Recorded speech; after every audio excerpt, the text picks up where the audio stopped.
udah ada tahun 2007, cuman kita merasa kok kayaknya kita lebih hopeful, lebih punya harapan mungkin ke depan 2 tahun setelah 2007 itu kayaknya kita nggak harus mikirin ini lagi gitu. Mikirin apa? Mikirin budaya kekerasan. Budaya kekerasan kan ternyata sangat terhubung dengan budaya-budaya negatif lain di Indonesia, kayak even budaya korupsi aja ada hubungannya dengan budaya kekerasan gitu. Karena dengan adanya misalnya budaya korupsi, jadi orang frustasi dan tidak bisa melampiaskan kekecewaan mereka ke jalur yang lebih baik, akhirnya mereka melakukan kekerasan misalnya gitu ya Mas. Terus kurangnya atau gagalnya sistem pendidikan di Indonesia, kemarin kita juga bikin videonya bahwa budaya kekerasan itu salah satunya karena kegagalan pendidikan, sistem pendidikan kita untuk menciptakan sekolah bukan hanya sekedar transaksi belajar mengajar, tapi juga pembentukan karakter, moral. Jadi kayak ruwet banget. Nah tahun 2007 aku bikin skenario itu, aku berharap kayak mungkin setahun lagi udah nggak ada, 2 tahun nggak, tapi sekarang tiba-tiba tahun 2024 ketika kita memutuskan untuk syuting film ini relevan banget gitu. Jadi kita membuat film ini adalah untuk orang-orang yang punya concern, tentunya orang Indonesia sekarang semua punya concern tentang situasi Indonesia, bagian dari dunia yang lagi acak-adut banget memang, terutama karena kita tinggal di Indonesia. Yang bisa kita rasakan adalah apa yang terjadi di Indonesia, kekacauan, semuanya kayak semrawut banget.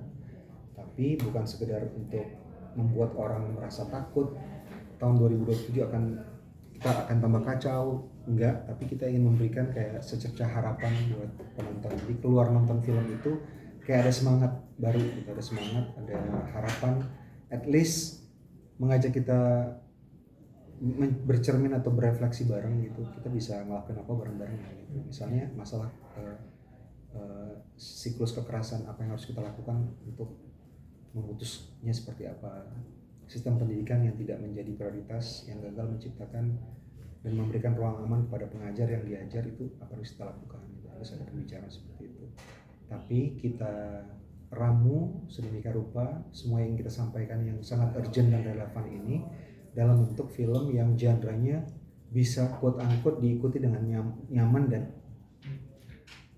aku nggak mau ngomong asyik untuk diikuti karena kayak agak psycho ya, itu kacau terus asyik, tapi kayak diikuti itu masih bisa dianggap sebagai film gitu, yang menghibur sekaligus memberikan kita bahan untuk berpikir. Terus ini kan film yang ke-11, aku pernah bilang bahwa aku percaya bahwa sebenarnya filmmaker itu membuat film 10 itu kayaknya udah maksimal tuh. Banyak sekali filmmaker yang nggak mau bikin film setelah film 10. Jadi kalau ada film ke-11 dan seterusnya itu udah kayak privilege banget. Jadi aku pengen film 11 aku ini nggak kayak masih dikasih nafas untuk bikin film tapi sia-sia, tapi bukan sekedar film tapi ya ingin mengatakan sesuatu. Terus tantangannya adalah bagaimana membuat film yang secara teknis tinggi tapi dari segi storytellingnya juga bagus. Jadi bukan cuma ngejual teknisnya bagus, kalau kita lihat dari trailernya bikinnya gimana tuh, bikin production desainnya gimana, bikin dunia tahun 2007 gimana, tapi itu harus kita capai supaya film kita bisa sejajar dengan film-film apapun di dunia. Dan alhamdulillah kan kita diambil sama MGM, PH tertua salah satu PH tertua di dunia di Hollywood. Jadi ketika film Pengepungan di Bukit Duri diakui oleh MGM dan mereka mau acquire sebagai film mereka kasih logo yang sangat legendaris, si singa itu ternyata namanya Leo. Aku juga baru tahu Leo the Lion namanya Leo ternyata Mas. Itu kayak stempel bahwa ini filmnya kualitas dunia gitu. Itu sih misi kita untuk bikin film Pengepungan di Bukit Duri. Karena film kita sebelumnya Sisa Kubur, sebelumnya Pengabdi Setan 2 kan, kalau ngelihat tracknya kan kalau mau untung ya bikin film horor gitu. Cuman kan bikin film kan bukan cuma cari duit ya, cari duit terus juga kayak kalau merasa hampa dalam diri kita ngelihat apa yang terjadi di Indonesia, kayaknya agak kejam gitu. Itu sih Mas yang pengen dilakuin. Mungkin Bang, ini kan keresahan Abang yang udah abang tulis di 2007 setelah berapa belas tahun ternyata isunya masih relevan. Ngerasa miris nggak sih ngeliatnya? Miris. Ya itu, jadi isunya dari tahun 2007 ke 2024 miris. Kita merasa bahwa setiap kali ada harapan, kita merasa bahwa kita akan lebih progresif sebagai bangsa gitu ya. Mungkin lebih sedikit korupsinya, lebih jauh kita dari budaya kekerasan, tapi kan ternyata enggak. Jadi ketimbang bikin film yang nggak apa-apa juga bikin film yang hanya sebagai entertainment, meninabobokan, tapi kadang-kadang perlu juga bikin film yang bikin kita bangun bahwa ada sesuatu yang salah gitu di negara kita. Ini berarti semacam statement buat abang ya di film ke-11 ini. Sebagai statement banyak, ada beberapa. Yang pertama bahwa bikin film itu privilege, bikin film tuh memang harus sifatnya hiburan karena orang bayar tiket, meluangkan waktu nonton, nggak mungkin diceramahin, dikasih bikin stres ya. Nah kita bikin film ini kan thriller action, jadi untuk diikuti juga quote unquote seru gitu, tapi di balik keseruan itu ada sesuatu yang juga bisa jadi bahan pemikiran. Bang, ini kan mengambil spesifik tahun 2027 ya, dari pembuatan skrip yang masih 2007. Itu emang pas eksekusi nggak ingin dimundurkan ke tahun lain atau kenapa 2027? Kenapa 2027? Jadi 2027 itu apa yang spesial? Bisa kita capai gitu. Jadi kalau misalnya kita bikin ceritanya di tahun 2057 misalnya, masih lama, orang berpikir masih lama, masih 23 tahun lagi misalnya. Ini kan immediate 2 tahun. Jadi lebih urgent sifatnya gitu. Jadi kalau kita bikin tahun 2007, 2 tahun dari tanggal rilis, ya kita percaya filmnya dan apa yang dikatakan oleh filmnya lebih urgent aja gitu. Wah, deket lagi nih. Gitu. Kalau kekerasannya sendiri kan coba digambarkan itu, kalau sekarang kan konteksnya kalau kita lihat ya, kekerasan bentuknya udah lebih jelimet ya, macam-macam. Ada abuse of power, ada bully, terutama yang konteks sekolah ya. Terus ada memang kekerasan fisik.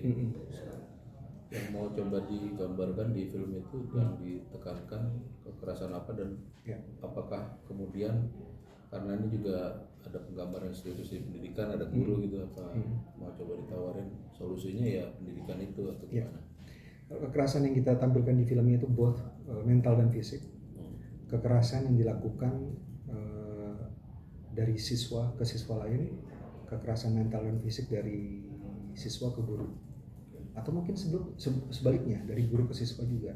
Jadi kita nggak semata-mata bilang bahwa yang salah siswa, yang salah guru. Faktanya adalah yang ingin kita katakan di film Pengepungan di Bukit Duri ini, semua pihak itu tidak ada yang terakhir sebagai orang yang dekat dengan kekerasan. Budaya kekerasan yang menempel di kita adalah hasil dari persinggungan kita dengan lingkungan, dengan sistem yang diciptakan oleh sistem. Jadi misalnya anak-anak yang dianggap, ini kan Pengepungan di Bukit Duri tentang SMA Duri. SMA Duri itu adalah SMA yang dikhususkan untuk anak-anak yang bermasalah dengan hukum. Anak-anak yang tidak bisa fit atau menempatkan diri mereka di masyarakat karena mereka mungkin kasar, keras, violence gitu, gemar memberikan kekerasan kepada orang lain, inflicting pain on others gitu. Nah, kita tidak memandang mereka sebagai orang yang terlahir seperti itu, tapi adalah orang-orang yang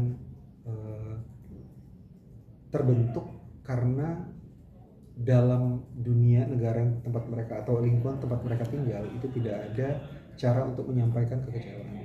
Jadi terjadi sesuatu buat mereka yang tidak adil, membuat mereka kecewa, tidak puas.